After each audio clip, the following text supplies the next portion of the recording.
Sejam muito que bem-vindos ao nosso podcast Lentes do Crime. Eu me chamo Emanuele Lopes e estou aqui com a presença do nosso ilustríssimo professor Rodrigo Pardal, autor do recente livro publicado Ideologia Neoliberal e Sistema Punitivo.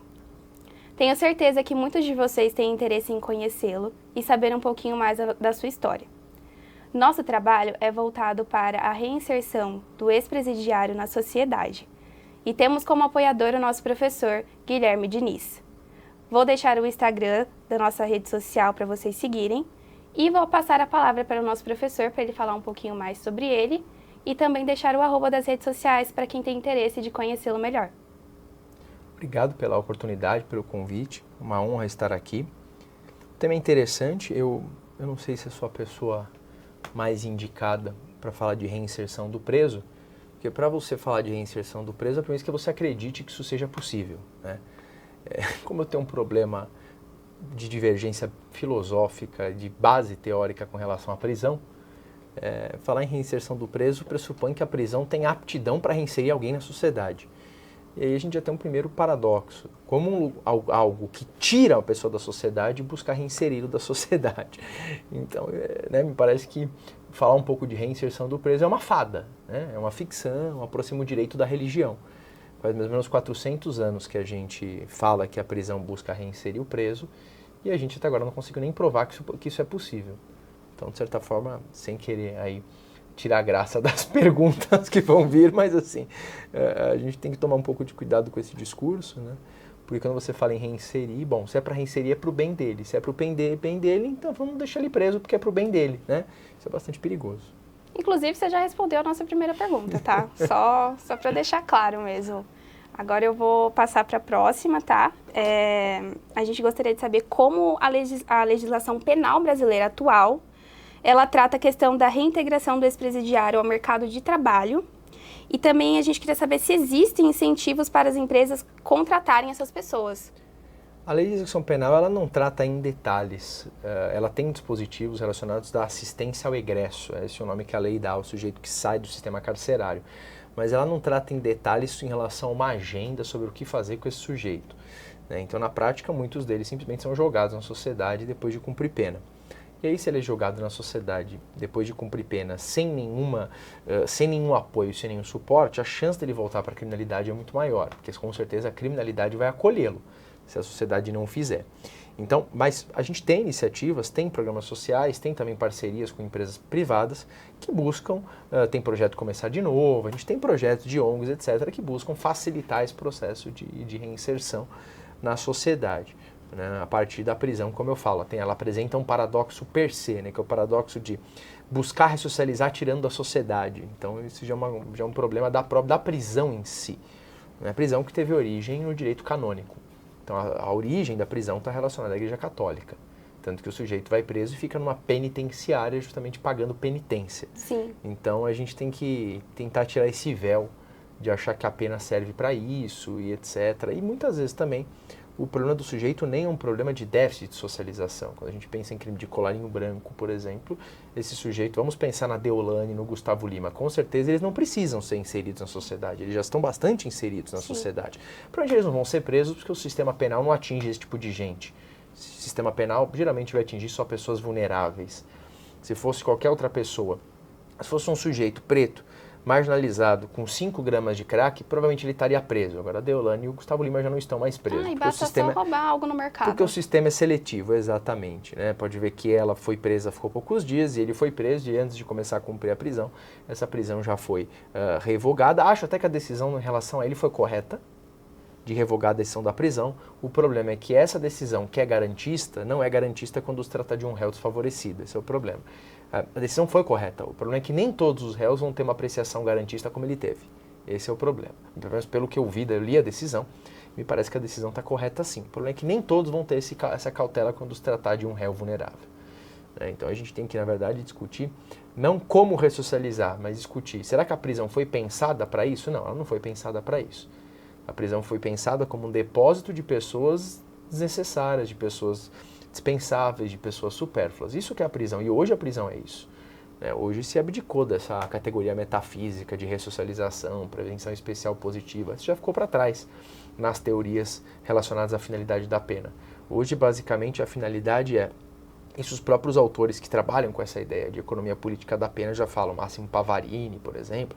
Hoje a prisão não é prisão fábrica. Até porque a prisão também não surgiu para ressocializar ninguém, a prisão surgiu para ter mão de obra barata. Você teve um momento em que alguém chegou, cercou uma terra e falou, isso aqui é meu. Porque a propriedade privada não é natural, não é algo natural. Alguém cercou uma terra e disse, isso é meu. Diante disso, outros sujeitos, ele precisava coagir o sujeito que estava sem terra a trabalhar para ele, mas ele não queria. Então a forma de fazer isso foi prender o sujeito por vadiagem, por mendicância, etc., contravenções penais que a gente tinha no Brasil até pouco tempo, para que esse sujeito se submetesse como mão de obra. Tanto que na época em que começou a se implementar a prisão na Inglaterra, juntamente, e aí tem uma relação entre isso e a Revolução Industrial, eles precisavam de mão de obra barata, essa mão de obra foi encontrada dentro da prisão. Isso gerou até problema com os sindicatos, porque os sindicatos começaram a reclamar porque os sujeitos pararam de contratar os indivíduos livres porque os sujeitos estavam presos e eram mais baratos para as empresas, para as fábricas. Então, na verdade, a prisão não surgiu com o intuito de ressocializar, ela surgiu com o intuito de fornecer uma mão de obra barata, e hoje a prisão é uma prisão depósito, é a prisão depósito dos indesejáveis. Então, o que se faz hoje é um custo do quanto que vai ter cada preso e etc. É um gerenciamento, é uma gestão ali, quase que de uma linha de produção. É isso. O problema é que essa prisão não melhora ninguém, e efetivamente, isso não há nenhuma comprovação empírica de que isso acontece. E num país como o nosso, em que a prisão é praticamente um antro medieval, né, quase que um calabouço medieval, com certeza a gente não vai preparar ninguém. Na verdade, as prisões justamente serviram para forjar as organizações criminosas que nós temos no Brasil. O Comando Vermelho surgiu na época da ditadura dentro de um presídio no Rio de Janeiro. E o PCC surgiu no começo da década de 90 dentro de um presídio. Então, se tem uma coisa que a prisão serviu para fazer com muita eficiência, foi formar a organização criminosa. Então, isso com certeza a prisão conseguiu fazer muito bem. Então, a gente tem que abandonar um pouco esse conto de fadas, de achar que a prisão vai ressocializar, etc., porque a gente não tem nenhuma comprovação empírica de que isso acontece. Esse é o fator, né?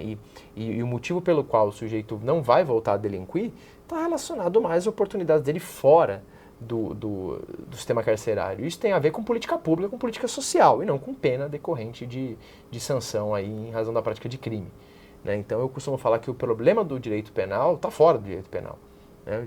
O direito como um todo é bastante raso, bastante medíocre, mas a gente tem que começar a pensar que sociedade é essa, que Estado é esse, que pune o sujeito que violou uma norma, mas ao mesmo tempo esse Estado não cumpre os seus mínimos direitos sociais, né, de moradia, de alimentação, etc. Não sou eu quem está falando isso, é a Constituição. Esses direitos sociais estão no artigo 6º da Constituição. Então, se tem um direito, o sujeito tem a possibilidade de exigir que o Estado preste isso, né? De modo que, acho que a discussão tem que se dar por aí para a gente tirar esse véu ideológico da prisão, desse estado de coisas, de achar que está tudo bem a prisão e que a gente tem que fazer o sujeito se ressocializar. E se ele não conseguir se socializar, a responsabilidade é dele. Essa visão individualista, liberal, ela é bastante perversa, né? Porque ela descontextualiza todo o contexto social e toda a historicidade em que esse sujeito é inserido. E para que isso é bom para o Estado? O quê? Ter esse cárcere, essa forma de punição. Por que eles não mudam esse tipo de punição? Primeiro que isso atende a certos anseios da população de que algo está sendo feito. É muito mais fácil enjaular as pessoas do que fazer política pública. É muito mais fácil chegar na Cracolândia com um fuzil, prender meia dúzia, do que você fazer política pública, né? Vai gastar menos, você tem uma noção midiática, você tem um impacto melhor na mídia, porque vão achar que está sendo feita alguma coisa, e porque as pessoas não têm a menor percepção de alteridade em relação àqueles sujeitos. As pessoas, no fundo, não se importam com aqueles sujeitos que estão lá. Se dependesse das pessoas, eles poderiam ser eliminados, porque eles são corpos dispensáveis. Ainda mais uma sociedade em que a gente vive, que ou você tem que ser esteticamente agradável, ou você tem que ser um consumidor, ou você tem que destilar um estilo de vida, ou algo que chame a atenção dos outros. Se você não serve para ser consumidor, se você não é esteticamente atraente, você é um corpo dispensável. E esses sujeitos, em grande maioria, são corpos dispensáveis, então ninguém se importa, na verdade, com esses corpos. Então eles poderiam ser eliminados, mas as pessoas não têm muita coragem de falar que eles poderiam ser eliminados. Então você sempre tem que ter um discurso e aí o discurso é você levar isso para a ilicitude, para a marginalização, não se importar com o aprisionamento dessas pessoas, nem com eventuais atos de abuso por parte de agentes públicos, porque você sabe que com isso você vai simplesmente colocar a sujeira embaixo do tapete, porque no fundo ninguém se importa, essa é a verdade, né? Ninguém está realmente preocupado. né, em política pública, política social, tentar reinserir essas pessoas sem antes aplicar uma pena. Então, no fundo, as pessoas não estão preocupadas com isso. Elas querem ter a sensação, tem uma ideia interessante, que é a ideia de que importa mais a sensação de segurança do que a segurança em si. Então, ainda que você está num bairro que tem bastante crime de rua, o fato de ter viatura ali ou ter polícia ali traz uma sensação de segurança. Ainda que ali tenha muito crime, mas a sensação de segurança é mais importante do que a segurança em si. Então, se você tem 2 bairros com os mesmos índices de criminalidade, mas a percepção de segurança em um é melhor, isso é bom, porque as pessoas vão se sentir mais seguras. E no final, o direito trabalha muito com essa ideia de afeto, de comunicar uma sensação de segurança que não necessariamente vai corresponder à realidade, mas que vai trazer um apaziguamento e etc. Só que esse apaziguamento é à custa sempre de agressão e de marginalização de pessoas que já são extremamente vulneráveis, né? A gente tem que lembrar que a gente está no 7º país mais desigual do mundo, né? Então é essa a realidade em que a gente está inserido. E de um Estado, então, que não é um Estado mínimo, né? E também não é um Estado que faz demais, na verdade é um Estado disfuncional, porque ele dá bilhões em isenção para a empresa, né? Ele dá isenção fiscal para Oxo, se multiplicar por São Paulo, em compensação não tem dinheiro para exato, para dar alimento para as pessoas. Então, não é que é um Estado mínimo ou máximo, essa discussão é uma discussão tosca, né? Na verdade, é um Estado que é disfuncional na medida em que ele privilegia justamente as grandes elites que sempre foram aí as privilegiadas, né? O Plano Safra dá bilhões de dinheiro por mês para o agronegócio, né? Então, todo mundo fala, o agro sustenta o Brasil. Na verdade, o Estado sustenta o agro, né? Você tem subsídios pesadíssimos no agronegócio para que o agronegócio tenha esse poder. E outra coisa, essa visão de que o Brasil tem isso é bastante colonial, né? Isso é bastante viralatista, de que o Brasil tem uma vocação para a agricultura, ou seja, a gente não pode ter indústria de alta tecnologia, a gente não pode ter emprego de alta tecnologia, a gente está condenado a ser um fazendão do mundo e ver nossa terra pegando fogo, a temperatura de 40 graus no outono. Isso não faz o menor sentido, né? Isso é uma visão viralatista. Então a gente tem que analisar nessa conjuntura e sair um pouco do óbvio, né? Sair um pouco do senso comum. O senso comum tende a ser medíocre, né? A repetição de, mas o que é que nós podemos fazer para melhorar a situação de quem sai na prisão? Não, o que nós podemos fazer em relação à própria prisão? Parece que é esse o ponto. Até porque se a gente pensar nas estatísticas, 70% de todo mundo que está preso por roubo ou por tráfico de drogas. Né? Porque também tem que tomar cuidado, porque quando a gente fala de prisão, do problema da prisão, sempre vem alguém falar do homicídio, do estupro. Só que o homicídio e estupro não compõe nem 5% de quem está preso. Então o problema do encarceramento não é por causa dos homicidas, nem por causa dos estupradores. Não são eles que estão enchendo o presídio. Quem está enchendo o presídio é tráfico de drogas, o sujeito está com no máximo 10 gramas de cocaína. É o aviãozinho, é o vaporzinho, que é o cara que a polícia pega quando ela está na rua. Porque a polícia não faz trabalho de inteligência na mesma dimensão para pegar o cara que está na cobertura em Moema. Esse cara nem põe a mão na droga, e a polícia não vai chegar chutando a porta da casa dele. A do barraco ela chuta, a da cobertura em Moema ela não chuta. Então a gente tem que discutir, dar esse espaço para trás e discutir a questão estrutural. E não ficar discutindo, se tem que ressocializar, se não vai ressocializar, etc. Porque é uma discussão que na verdade encobre esses fatores nesses fatores que reside a ferida, né, do sistema punitivo. E essa ferida a gente gosta de colocar embaixo do tapete, porque não é conveniente, talvez. Né? Sim, é verdade. Professor, e na sua visão, quais são as políticas públicas que são mais eficazes para promover a reintegração dos presos no mercado de trabalho? Tem mostrado, resultados concretos. Na verdade, não há, né, nenhuma política criminal, no sentido de pena. Agora, toda política que você faz justamente para tentar reduzir o estigma da pena, tende a ter um efeito melhor, porque a pena por si só ela tem uma função estigmatizante. O fato de haver uma pena criminal estigmatiza o sujeito e isso por si só já dificulta a reinserção dele no mercado de trabalho, porque ele foi condenado por um crime. Então, ainda que passe 20, 30, 40, 50 anos, ele vai permanecer com esse estigma. Basta a gente ver o que acontece com a Richthofen, né? Foi horroroso o que ela fez. Mas se depender das pessoas, ela não vai poder trabalhar nunca mais. Ela não vai poder voltar à vida nunca mais. Isso não quer dizer que não tenha sido horroroso o que ela fez. Só que no Brasil não tem pena de prisão perpétua. Então, em algum momento as pessoas têm que voltar para a sociedade, por mais grave que tenha sido o que elas fizeram. Então, mas eu não concordo. Tudo bem, você não tem que concordar. Isso é um trabalho do Estado, não seu. Né? É o Estado que tem que fazer isso, não é você. Então você pode não gostar dela, desejar as piores coisas para ela. Isso é um direito seu como ser humano com seus afetos. Mas o Estado não pode agir assim. E o que você acha da prisão perpétua? A Constituição veda, né? E a prisão perpétua ela representa a própria falência do Estado, porque é o Estado atuando como bárbaro. É o Estado aniquilando simbolicamente a existência de uma pessoa. Porque, no final das contas, a prisão perpétua não é muito diferente da pena de morte. No sentido de que ela aniquila a existência da pessoa. Porque quando você diz que uma pessoa vai ser presa e não vai voltar mais para a sociedade, você comunica a ideia de que aquela existência é uma existência que não tem o direito mais de estar lá. Né? Então, é bastante problemático. É o Estado admitindo para si que ele não sabe o que fazer com aquela pessoa. Então, é um atestado de incompetência do próprio Estado. Né? Claro que isso nem seria possível no Brasil, porque é cláusula pétrea. Então, a gente nem poderia mudar isso na Constituição, além do que ter o efeito cliquet, a vedação do retrocesso, que impede que eu retroceda em direitos fundamentais. Então isso não pode mais voltar a existir no Brasil, nem prisão perpétua, nem pena de morte. Pena de morte só tem para a hipótese de guerra do Código Penal Militar, né, que no Brasil se dá por fuzilamento, mas que nunca mais foi aplicada. Mas o fato é isso, a prisão perpétua ela tem esse problema. Mesmo em alguns países, mesmo em alguns países em que há prisão perpétua, você tem, a depender do país, ou nos Estados Unidos, a depender do estado, você tem a possibilidade de periodicamente pedir a revisão dessa prisão para que eventualmente ela se converta numa outra prisão que não seja perpétua, etc. Mas ela é problemática porque ela é a barbárie, né? O Estado desistindo daquele sujeito. Então, é mais ou menos a ideia de, bom, ele não pode mais viver em sociedade, ele perdeu o direito de viver em sociedade. A prisão perpétua pode ser uma manifestação, sim, de direito penal do inimigo, né? Porque se ele não pode mais viver em sociedade, ele perdeu o status de cidadão. Só que o direito penal do inimigo não é direito. Porque se o direito pressupõe cidadania. Se ele não é cidadão e é inimigo, isso não é direito. Né? Então, o direito penal do inimigo é uma contradição interna. Porque se é direito, não pode ser inimigo. Porque se é inimigo, é guerra.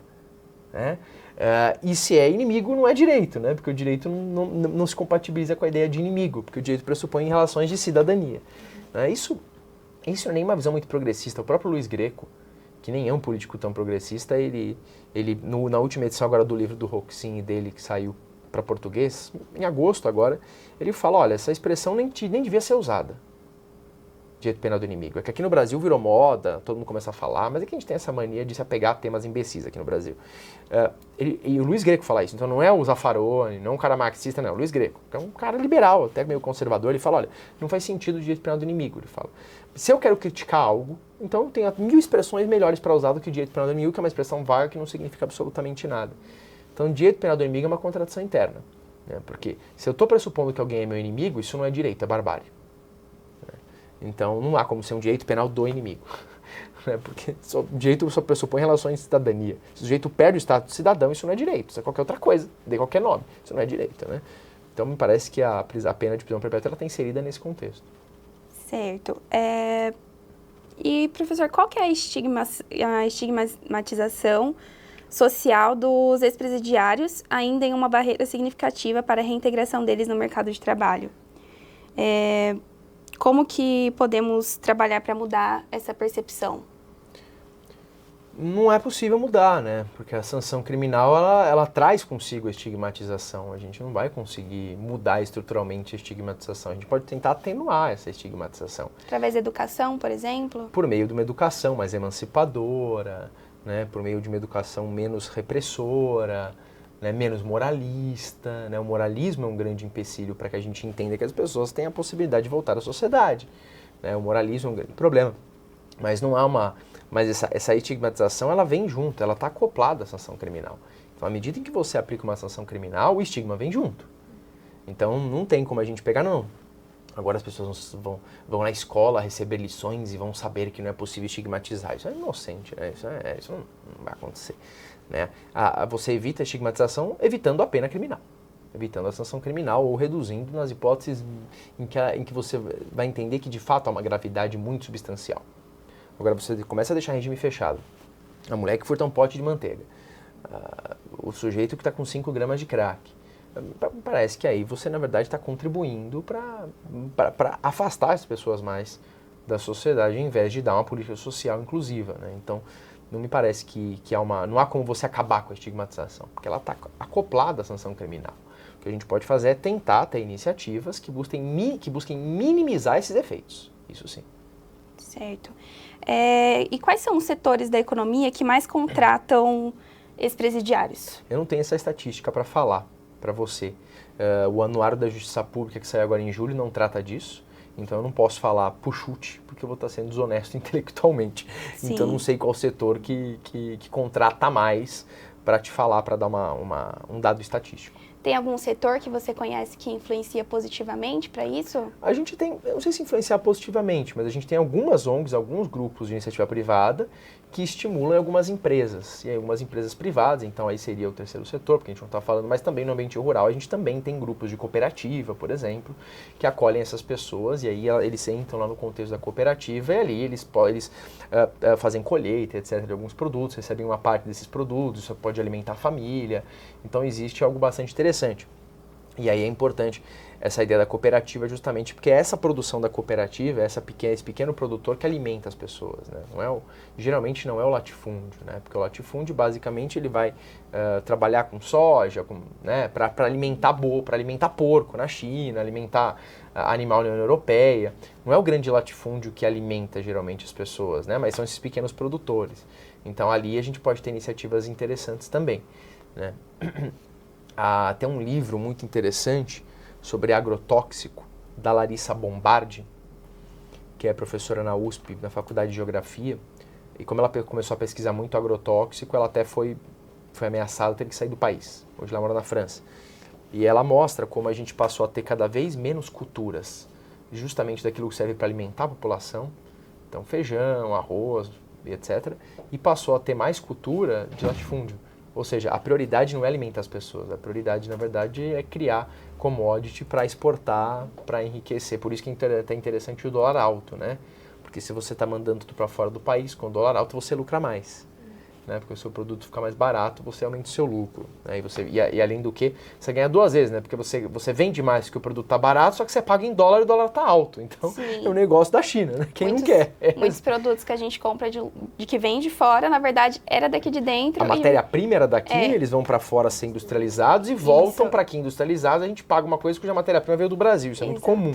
Isso é bizarro, não faz o menor sentido, né? Então, tanto que, por exemplo, o país que mais exporta café para o Brasil já muito, a Alemanha, pô, sendo que o café sai daqui, o grão sai daqui, eles vão lá, fazem o processo e volta para cá. E a gente paga caro o café que saiu daqui de dentro de Minas Gerais, por exemplo. Exatamente. Né? Então é bastante complicado. A Larissa Bombardi mostra isso. Então a gente tem que ter isso em mente, né? Que a gente está nessa relação em que se você, por exemplo, fizesse parcerias com esses egressos e uma agricultura familiar, cooperativa, eu acho que isso poderia, sim, ter uma utilidade bastante interessante.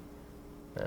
Tem grupos religiosos também, e é até importante não esquecer de mencionar, por exemplo, a Pastoral Carcerária, que faz um belo trabalho com os egressos. Né? Só me preocupa um pouco a infiltração de grupos religiosos dentro dos estabelecimentos prisionais, principalmente alguns grupos neopentecostais, porque isso vira uma espécie de catequese. Isso me incomoda um pouco. Aí já sai do sistema penitenciário, já vai para a igreja. Isso me preocupa um pouco, porque até que ponto que ele também não se utiliza desse sujeito que está fragilizado para fazer nesse sujeito uma lavagem cerebral. Então isso também, confesso que me incomoda um pouco. Eu acho que o ideal é que se ajudasse, mas sem, no fundo, catequizar esse sujeito. Sim. Mas a gente sabe que tem alguns grupos religiosos que trabalham com essa ideia do proselitismo. É dogma de alguns grupos religiosos, na verdade, converter o maior número de pessoas.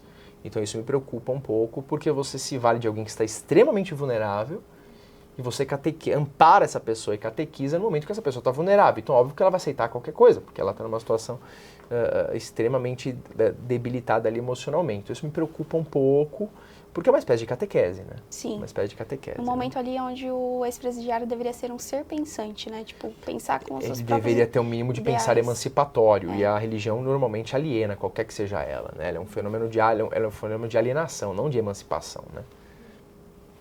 Certo. E que papel o sistema educacional e os programas de capacitação dentro das prisões desempenham na preparação dos presos para o mercado de trabalho? Como esses programas podem ser melhorados, por exemplo? Me parece, a gente tem, o que acontece muitas vezes em estabelecimentos prisionais é que o preso não trabalha no estudo por falta de vaga. Então esse é um problema que a gente teria que se atentar mais, né? Porque muitas vezes ele quer trabalhar, quer estudar e não tem vaga, tá? O Instituto da Remissão é importante, a gente tem que valorizar o Instituto, que é basicamente você ter um desconto na sua pena ou pelo trabalho ou pelo estudo. O STJ começou, aliás, o CNJ começou a regulamentar a remissão por leitura. Isso é bastante interessante, porque na remissão por leitura você estimula a leitura, e tem certos controles também para que o cara não burle esse sistema. Né? O CNJ estabelece alguns parâmetros, ele tem que fazer uma resenha do livro, à mão, e aí tem professores que aprovam essa resenha. É uma iniciativa bastante interessante, né? Porque tudo isso entra no contexto da remissão, não só por trabalho, por estudo. Ele conclui ensino fundamental, ensino médio dentro do estabelecimento prisional, me parece uma iniciativa importante, porque em tese aumenta a chance dele de empregabilidade. Né? Mas, claro, você tem que ter uma postura também de política pública depois que ele sair, porque por mais que ele saia de lá com mais escolaridade, ele continua sendo egresso. Então a gente teria que ter alguma forma de... Eu até acho complicado você dar uma forma de contraprestação para a empresa que emprega esse sujeito, porque fica parecendo que ela está fazendo um favor ou que ela está empregando alguém que é pior. Né? Então, como você está empregando um egresso, então a gente vai te dar uma isenção tributária. Ou seja, como se ela estivesse fazendo um favor ou como se ela estivesse empregando alguém que é inferior. Sim. Olha, como você vai empregar esse sujeito, a gente vai te dar uma vantagem. Como se empregá-lo fosse automaticamente uma desvantagem. O crime praticado não necessariamente tem relação nenhuma com o que ele vai desempenhar. Ele pode ser um ótimo empregado ali. Então, não vejo... Eu acho um pouco complicado essa relação também, porque parece que a empresa... Parece que é uma forma de dizer para a empresa, olha, a gente vai compensar a contratação. Mas compensar o quê? Né? Ele é tão apto a realizar a função quanto o outro, que é primário. Então, o efeito comunicativo disso parece que é problemático, né? Porque está parecendo que é mais mola que a empresa está prestando para o sujeito, e me parece que não é essa a visão que deveria se dar. Né? Certo.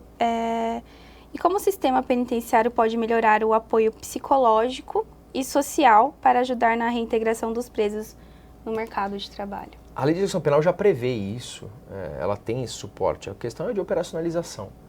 O maior problema da lei de execução penal é o problema de implementação. A lei de execução penal nunca foi implementada de fato. Então, se a gente colocasse na prática o que está na lei de execução penal, talvez seria menos pior.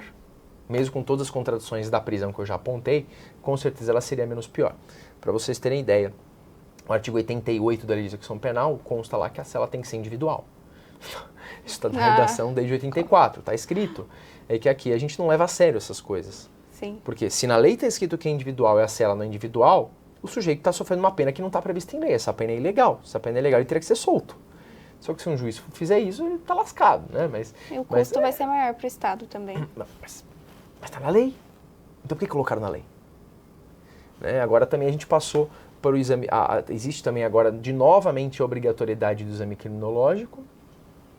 Na redação original da LEP ele era obrigatório. Em 2003 ele deixou de ser obrigatório e agora voltou a ser obrigatório. O problema que fez ele deixar de ser obrigatório é justamente a ausência de estrutura para fazer o criminológico para todo mundo. Aí agora voltou a ser obrigatório. Será que a gente vai ter estrutura para fazer agora com quase 1 milhão de presos? Não. Todo preso que pedir progressão e livramento, obrigatoriamente tem que ter exame criminológico. Por psicólogo, assistente social, por vezes psiquiatra. Será que vai ter estrutura para fazer isso para todos os presos? E fora que também já é bastante questionável que o exame criminológico sirva para fazer um prognóstico de delinquência. Você não consegue prever se alguém vai voltar a delinquir. Então o exame criminológico não pode aferir isso. O professor Dieter, que é um dos maiores criminólogos do Brasil, professor da faculdade da USP do Lago São Francisco, ele escreveu uma coluna dizendo que o exame criminológico é a cloroquina do direito penal, porque não tem como você provar. Como é que um laudo vai concluir se o sujeito vai voltar a delinquir ou não? Então é absurdo isso. Então o problema é, como é que você, a partir daí você extrai uma conclusão? Isso é um exercício de futurologia. Então já está comprovado também, já tem gente que questiona de fato esse exame, porque com base no que você vai concluir se o sujeito vai voltar ou não a praticar crime. Para pensar. Depois que ele progride de regime, existem tantas variáveis, tantos fatores podem acontecer, você não tem como controlar, você não tem como saber se ele vai voltar a delinquir ou não. Então é bastante complicado isso. Então, e o criminológico ele teria essa finalidade de fazer um prognóstico para a gente saber se ele futuramente pode vir a delinquir ou não. A gente não tem como saber isso. Isso é futurologia, né? Então é muito complicado se pautar nesse exame para extrair isso. A gente pode falar do comportamento dele hoje, mas isso não significa que ele vá ou não necessariamente voltar a delinquir. Isso é verdade. Professor, e você poderia comentar sobre a importância do suporte familiar e comunitário no processo de reintegração do ex-presidiário? É essencial, mas o problema é justamente esse, né? Como é que, com a prisão, sempre há uma possibilidade maior do suporte familiar se enfraquecer. Porque nem todos os familiares vão querer frequentar o ambiente carcerário, fazer visita. E quanto mais tempo ele ficar preso, maior a chance desses familiares perderem o contato, perderem o vínculo. E daí também a importância de você ter momentos em que ele pode sair para ver a família. essas saídas temporárias para permitir a manutenção do vínculo familiar. Porque quando ele sair do estabelecimento, a ideia é que ele vá ter contato com a família. Só que se ele não tem contato com a família, ele vai se socorrer de quem? Já que o Estado não consegue suprir isso. Né? Então a família é importante porque ela necessariamente, a família é uma forma de controle social. Informal, mas é. Então, se você revoga medidas como a saída temporária que buscam fortalecer ou manter o contato dele com a família, por isso que ele sai naqueles feriados, ou seja, o contato com a família já fica... E fora que a saída temporária ela tem uma vantagem muito grande em relação às visitas. Porque na saída temporária, ele vai ver a família no ambiente externo. Na visita, a família é obrigada a se inserir dentro do ambiente carcerário. O processo para entrar é muito difícil. Ela é obrigada a frequentar aquele ambiente. Então, às vezes tem que colocar um menor de idade ali naquele ambiente. É uma coisa horrorosa, né? Mas a família às vezes vai lá. Agora, se ele sai, né? Então parece que é bastante problemático. Quando você limita, restringe as saídas temporárias, você limita justamente a possibilidade dele de manutenção de vínculo com essa família, que depois vai ser um dos fatores mais importantes para ele se segurar lá fora e tentar se reinserir. O que já é difícil naturalmente. Imagina sem a família. Isso é verdade. E quais são as principais diferenças na reintegração no mercado de trabalho entre os presos que cumpriram pena por crimes leves e aqueles que cumpriram por crimes mais graves? O estigma, né? O estigma é diferente.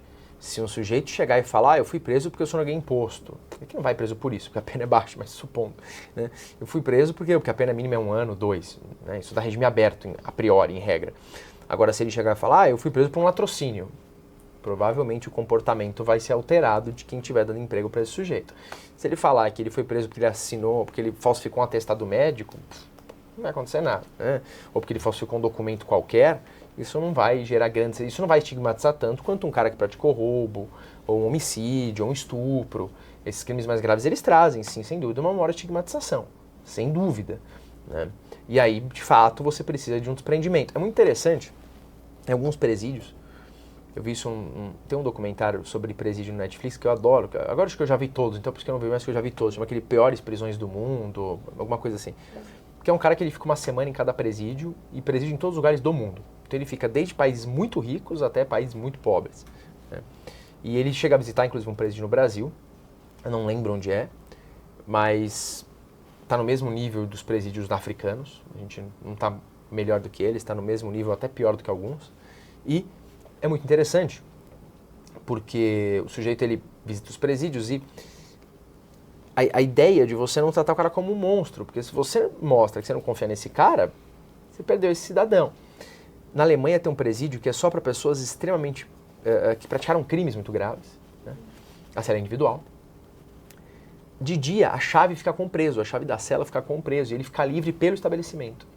Eles só são trancados durante a noite. Então, quando você faz isso, você está dando nele um voto de confiança.